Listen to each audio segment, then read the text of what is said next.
BBA, BCA, BCom Computers, 100% placement guarantee. I create Degree College, Kukatpalli, Hyderabad.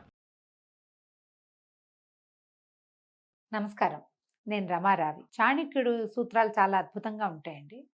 ఆయన ఒక శ్లోకంలో చెప్తాడు, మనం సంపదలు పోగొట్టుకుంటే మళ్ళీ సంపాదించుకోవచ్చు, స్నేహితుల్ని పోగొట్టుకుంటే స్నేహితుల్ని కూడా సంపాదించుకోవచ్చు, సంసారంలో ఏదైనా గొడవలు ఈ భార్యనో భర్తనో కోల్పోవడం అంటే మరణించడం కాదు, వాళ్ళతో తేడా వచ్చినా ఏదో రకంగా మనం సెట్ చేసుకోగలుగుతాము. కానీ ఆరోగ్యాన్ని కోల్పోతే మాత్రం మళ్ళీ వెనక్కి తెచ్చుకోలేము. ఆరోగ్యం జాగ్రత్త అని చెప్తాడు. మిగిలినవన్నిటి మీద అజాగ్రత్తలు ఉన్నా పర్వాలేదు, అవన్నీ కూడా కేర్ఫుల్గా చూడవలసిందే. కానీ ఆరోగ్యానికి అత్యంత కేర్ అవసరమని చాణక్యుల కాలం ఏనాటి కాలం అండి, 2000 సంవత్సరాల క్రితం చెప్పారు. ఇప్పుడు జనరల్గా మనం ఏం చేస్తామంటే, మనకి మన ఆరోగ్యాల మీద ఏమి శ్రద్ధ ఉండదు. చాలా కొద్ది మంది ఫిట్నెస్ ఫ్రీక్స్ ఉంటారు. వాళ్ళకి తమ ఆరోగ్యం తప్పిస్తే ప్రపంచం ఎటుపోయినా పట్టదు. కానీ 80% పీపుల్ ఆరోగ్యానికి పెద్దపీట కాదు, అసలు ఏ పీట వేయరు.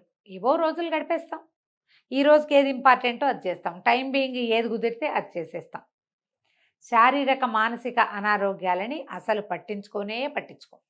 మనమే కాదు, చుట్టుపక్కల వాళ్ళకు కూడా. ఇంకొంతమంది ఉంటారు, పిల్లల్ని పట్టించుకుంటారు విపరీతంగా. పిల్లాడు తుమ్మినా, దగ్గినా, కదిలినా, మెదిలినా, ఓ ముద్ద అన్నం తక్కువ తిన్నా, ఒక 2 తేన్పులు ఎక్కువ తీసినా, 2 సార్లు బాత్రూమ్కి వెళ్ళినా వెంటనే డాక్టర్ల చుట్టూ పరిగెత్తేస్తారు, గందరగోళ పడిపోతారు, పిల్లల మీదే ప్రాణాలు పెట్టుకుని ఉంటారు. కొంచెం జ్వరం వచ్చిందంటే తెల్లవార్లు ఒళ్ళో పెట్టుకుని చూస్తూ ఉంటారు, వాడికేసి నిద్రలు కూడా పోరు. కానీ తన సొంత ఆరోగ్యం దగ్గరికి వచ్చేసరికల్లా అమిత అశ్రద్ధ.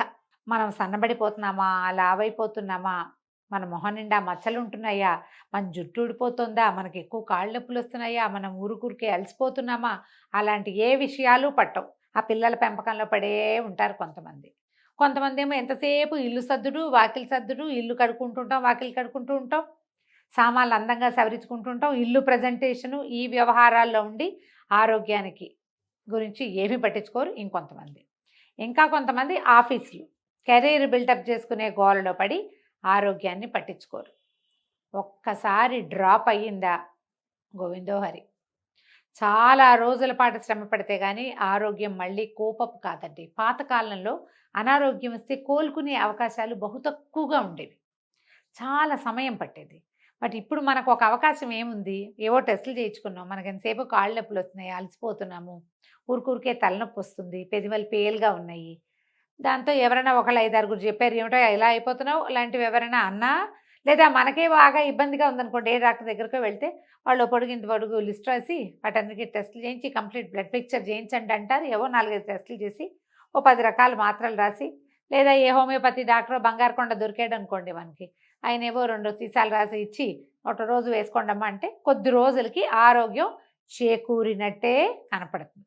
కానీ డ్రాప్ అయిపోవటం చాలా సులువు అండి. ఇందులోంచి మనం ఇలా ఏదైనా వేసుకున్నాం అనుకోండి, మల్టీవిటమిన్ వేసుకున్నాము, ఏదైనా మందులు పడాము, బాగున్నాం అనుకుంటాం, ఓ 2-3 నెలల తర్వాత మళ్ళీ సేమ్ ఓల్డ్ పాత ప్యాటర్న్లోకి వెళ్ళిపోతాం, మనం పాత పద్ధతిలోకి వెళ్తాం. మళ్ళీ మనం దేని వెనకాల ముందు నుంచి పరిగెత్తే అలవాటు ఉందో దాని వెనకాల పరిగెడుతూ ఉంటాం. ఈ వెనకది వదిలేయటం. ఆరోగ్యానికి మెయింటెనెన్స్ అవసరం. మాత్రలు వేసుకున్నామా చాలు అని అనుకోకుండా శరీరానికి కావలసినంత గాలి, వెలుతురు, ఆహారం, నీళ్లు, వాటితో పాటుగా విశ్రాంతి, తర్వాత ఎక్సర్సైజ్, పని, వీటిని కల్పిస్తూ ఉండాలి. ఎందుకంటే ఆరోగ్యమే మహాభాగ్యం కాబట్టి. ఒక్క ఆరోగ్యం ఉంటే ఎంత కష్టమైనా పడగలుగుతాం, మనం ఎన్ని పనులైనా చేయగలుగుతాం, ఎన్ని రకాల పరుగులైనా మన వల్ల అవుతాయి. ఈ రకమైన ఆలోచనని పెంపొందించుకుంటేనే ఈ రోజున మన కథ నడుస్తుందండి. పదే ఈ విటమిన్ టాబ్లెట్లు కానీ, లేదా ఈ టెస్టులు చేసుకుని ఏవో మందులు వేసుకోవడం కానీ కుదరదండి. 2-3 సార్లు చేయనివ్వరు. 2 సార్లు చేశాక ఇలా పదే డ్రాప్ అవుతుంటే మీకు ఆటో ఇమ్యూన్ డిసీజ్ వచ్చిందని ఓ పట్టం కట్టి పక్కన కూర్చోబెడతారు. తర్వాత ఏముంది, వైద్యానికి ఖర్చు పెట్టుకుంటూ ఉంటాం, మనం ఎందుకు పనికిరాం. ఆ పరిస్థితికి వెళ్ళొద్దు. శరీరాన్ని అబ్జర్వ్ చేసుకోండి. నా అబ్జర్వేషన్ చాలామంది నేను చూస్తానండి, పొద్దున్న లేచి అద్దం చూసుకోరు, అద్దాన్ని గమనించరు, మన మొహం మీద కొత్తగా ఏమైనా మచ్చలు వస్తున్నాయా అలాంటివి కూడా చూడటం లేదు చాలామంది అండి. ఉరుకులు పరుగుల్లో అనాసక్తితోటి ఈ పద్ధతి మార్చుకోవాలండి. ఇప్పుడు కొంతమంది ఫిట్నెస్ ఫ్రీక్స్ ఉంటారు, వాళ్ళ దారిని వాళ్ళకి బాగా జిమ్ములకు వెళ్తారు, యోగాలకు వెళ్ళిపోతారు, సౌందర్య పోషణ బ్రహ్మాండంగా చేస్తారు, వాళ్ళనే వాళ్ళు చూసుకుంటూ ఉంటారు. పర్సంటేజ్ తక్కువ కదా, మనలాగా అంతగా పట్టించుకోని రకాలే ఎక్కువగా ఉంటారు. ఈ పట్టించుకోని రకాలందరికీ పట్టించుకోండి అని చెప్పడం కోసమే నా ఉద్దేశం. 2000 సంవత్సరాల క్రితం చాణక్యుడు చెప్పిన ఆరోగ్యమయ మహాభాగ్యాన్ని ఒక కాగితం మీద రాసి అద్దం పక్కన అంటించుకోండి.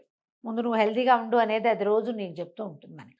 మొదట మీ ఆరోగ్యాన్ని సంరక్షించుకోండి. అవసరమైతే ఏదైనా టెస్ట్ చేయించుకోండి. మీకు అలసిపోతున్నారా, కళ్ళ కింద నల్లచారులు వచ్చేసినాయా, జుట్టు ఊడిపోతుందా, చేత కాదు నా వల్ల కాదు అని అనిపిస్తుందా, ఎంతసేపు సింకింగ్ ఫీలింగ్, ఏదో కుంగిపోతున్న భావనలు వస్తున్నాయా, ఇలాంటివి ఏవి వచ్చినా మీకు వైద్యుడు అవసరం అనేది గుర్తించండి. కొంత రిపేర్ మనం చేసుకోగలుగుతామండి చిన్న చిన్న వాటికి. మనం కూరలు గీరలు తినము, మనం కూరలు పెంపొందించుకుంటాం. కాస్త పచ్చి కూరలు తినాలి, సాలడ్ తినాలి, ప్రోటీన్ ఎక్కువ తీసుకోవాలి, ఇవన్నీ కొంచెం మనకు తెలుసు, అవేర్నెస్ ఉంది. కాస్త శ్రద్ధ పెడితే మనం అది తెలుసుకోగలుగుతాం. అవి పెంపొందించుకుంటే సరిపోతుందా, ఇంకా ఏదైనా అదనంగా కావాలా, వైద్యుడిని చూడాలా అనేది ఆలోచించండి. ఆరోగ్యాలు చెడగొట్టుకోవద్దండి. ఈ రోజున మనం అందరం సేఫ్గా ఉన్నామంటే 3 ఏళ్ల క్రితం మనం ఈ పరిస్థితుల్లో లేము. రేపొద్దున కొత్తది ఏది వచ్చి పడిపోతుందో తెలీదు. మనం ఏం చేసాము, మనకి ఇంతకుముందు వచ్చిన పరిస్థితి వల్ల జాగ్రత్త పెరిగి కడుక్కోటాలు, తుడుచుకోటాలు, శుభ్రాలు పెరిగినాయి మనకి. ఆహారపు జాగ్రత్తల్ని మళ్ళీ గాలికి వదిలేసాం. ఎవరిని వాళ్ళు గమనించుకోండి. ఇదివరకటంత శ్రద్ధగా మనం తింటున్నామా, ఇప్పుడు తింటలేదు. మళ్ళీ మనం జంక్ ఫుడ్లకు వెళ్ళిపోతున్నాం బాగా. జంక్ ఫుడ్ తినేస్తాము, రోడ్ల మీద తినేస్తాము, ఈజీగా ఏది అవైల్ అయితే ఏదైతే ఆ పని చేసేస్తున్నాం. అప్పుడు తినలేదు చూడండి, మనం జాగ్రత్తలు తీసుకున్న కాలంలో. అప్పుడు కూరలు కడుక్కునే వాళ్ళం, సర్ఫేసి ఇల్లంతా కడిగేసుకుంటూ ఉండేవాళ్ళం. జాగ్రత్తగా ఇంట్లో వేడివేడిగా వండుకుని ఒళ్ళు దగ్గర పెట్టుకుని తిన్నాం. ఇప్పుడు కూడా మనం అదే చేయాలి, ఎప్పుడూ అదే చేస్తూ ఉండాలి. అజాగ్రత్తకి వెళ్ళొద్దు. ఆరోగ్యాన్ని కాపాడుకోండి, మీది మీ పిల్లలది కూడా. ఒకసారి ఇది విని ఆలోచించండి.